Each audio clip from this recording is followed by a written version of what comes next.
G'day mates, it's your good old buddy Tim Westerners here, bringing you a guide on how to play Enhancement Shaman. I'm going to be bringing you a little bit about the stats you need, the proper rotation to be using, what kind of weapons you're looking for, gemming, stats, all kinds of good stuff. So here we go. First off, stat priority. You need to be able to hit things because, you can have 100% crit, but if you don't actually hit, then it doesn't matter because you hit for 0. So that's why hit rating and expertise come in as your most important stats. First, you need 26 expertise, as you can see here. I'm almost there. 486 expertise out of, let me see here, 541 is what we need total. So you need 8% expertise to never have your melee moves dodged or parried by a boss. And if you're standing behind the boss, they won't parry anyways because, you're standing behind them. But as far as hit rating goes, it's much different for Enhancement Shamans. By the time you actually get the spell hit cap, which is what your goal is, you won't even need to worry about the melee hit cap, which is only 8% as well. So the hit cap at 85 is 17%, and you need 1742 hit rating to never miss a spell, which is pretty important to never miss because that can throw off your whole rotation. Well, I mean, not throw off your rotation, but it'll mess up your DPS if you like airball one of your lightning bolts or something like that, or if you miss your flame shock, you gotta wait another 5 seconds to try to reapply that. But after you get your expertise and your hit cap, you need to start pretty much just going for straight up agility. Agility not only gives you attack power, like hunters, but it gives you a crit rating also, which is nice. For Enhancement Shaman, because of the talent Flurry, it gives you 30% increased attack speed for 3 swings. You want to have at least 30% crit, or 33.33-ish crit percent, to always have Flurry up. And as you can see, fairly fresh to 85, so my stats are still lacking. However, I'm reaching the goals, and my DPS isn't too horrible. I've been through a few raids, and those were quite successful. But so after you get your agility, you don't really want to gem for anything else other than agility except mastery. And if you ever get gem sockets like this for yellow ones, you want to go agility and mastery. So that's basically it for as far as your stats go and what kind of minimum percentages you need to competitively DPS. I'll go through it again. You need 26 expertise, or 8%. You need 17 hit percent chance to never miss with your spells. And then after that, you want to gem agility and mastery if needed.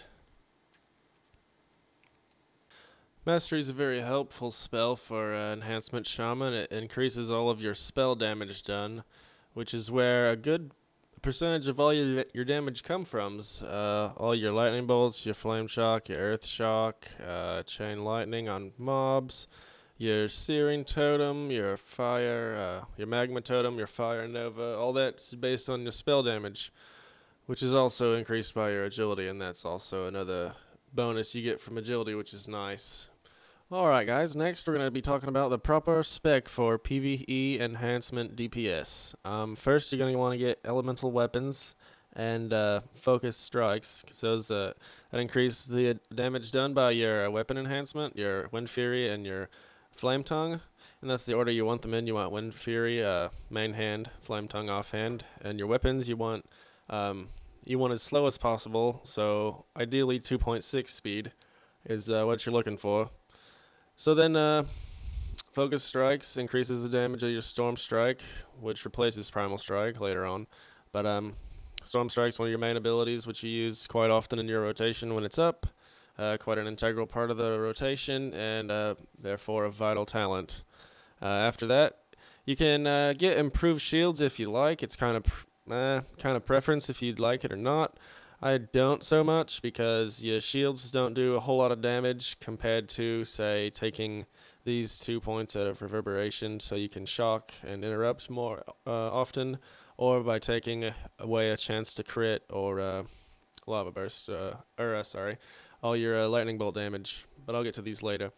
Moving down, you definitely need elemental devastation because every time you get a spell critical, you gain 9% melee crit chance, which helps towards flurry. As I was saying earlier, you need at least 30% chance to have it up constantly. So if you get a spell crit, like say you're at 25-ish, 24% crit like I am, and then you get a spell crit, you get 9% more. What's that take me up to? 33, a little more than that, 34 maybe, 34%. So if I have enough spell crit, which I don't, then Elemental Devastation would definitely help me keep Flurry up. So those are definitely also two integral talents you have to pick up and max out. Next, we have Ancestral Swiftness. This makes you have instant ghost form, which to me was awesome that they put this in the game for this expansion because I never was able to pick it up in the specs I went back in Wrath of BC because you could never, spend points to get instant Ghost Wolf because it was a talent just for that and it was a waste of the points. And at this point, you want to pick that up as opposed to the range of your totems. That's kind of passive and not really as useful as, say, being able to run out of a giant tidal wave of lava or something coming. If you're in a tight jam, you're trying to sprint to a portal or something in the middle of a boss fight, you hit Ghost Form, and you get there much quicker. And also, you don't have to enchant your boots for run speed or whatever. You can go agility, attack power, whatever. Next, for PvE at least, you're going to skip toughness because you don't really need a boost in stamina, even though I still think shamans have less HP than most other classes. You definitely need Storm Strike, like I was saying earlier. It's an integral part of your rotation. It increases the chance to critically strike with your pretty much all your shocks and your lightning bolts. So, all your nature damaging shocks, so Earth Shock and then your lightning bolt spells. So that's definitely nice in helping with Elemental Devastation and Flurry. And then Static Shock. It gives you, when you use your main abilities here, it gives you a chance to have one of your lightning shield charges be consumed and hit the target for some damage. And that works a little better if you get these improved shields, as I was talking about earlier. But again, preference, maybe better for leveling than for raiding. Because if you're, not getting hit as often, they're not hitting they're not proccing your shield and taking damage. So again, Static Shock, it's good. It's just extra passive damage if you're doing your rotation correctly. Moving on down, Frozen Power, another PvP sort of skill. It's nice to freeze your enemies from a distance and all that good stuff. But then Improved Fire Nova. It's really nice for AoE situations. You lay down Magma Totem, and then you can Fire Nova from 6 seconds instead of 10. And then if you want, you can even get a glyph for Fire Nova. And that reduces its cooldown. Oh, they changed it, sorry. Reduces or increases the radius, so that's nice. Moving on. Searing Flames. This is a new change. You use Searing Totem now instead of Magma Totem in your main rotation because it improves the damage done by your Lava Lash, which is also a great move that, well, not a new move, but a great improvement they made on an old move that was very lackluster and sometimes even overlooked in the entire rotation. It makes your Searing Totems stack up and has extra damage, which is nice. And then Shamanistic Rage. It's just really nice. Reduces damage taken. No spell mana cost. All that kind of good stuff. If you die and like onk up in a boss fight and you try to regen mana real quick, your spells won't cost anything. Or if you're getting a lot of damage, you can pop that, and it's kind of like your shield wall or something like that to take a lot less damage. And then Unleashed Rage, a great passive skill for Shaman. Increases your expertise by 8. That's a great chunk of the amount you need, so that reduces having to gem and enchant and whatnot for expertise. And then increases attack power by 10%. That's a great bonus as well because the more agility you have, it really adds more than it says. Moving down to Improved Lava Lash, like I was talking about with Searing Totem, it's just causes a lot more damage, and it's just a really great spell for your damage. since Lava Lash is your top priority, why not pick it up?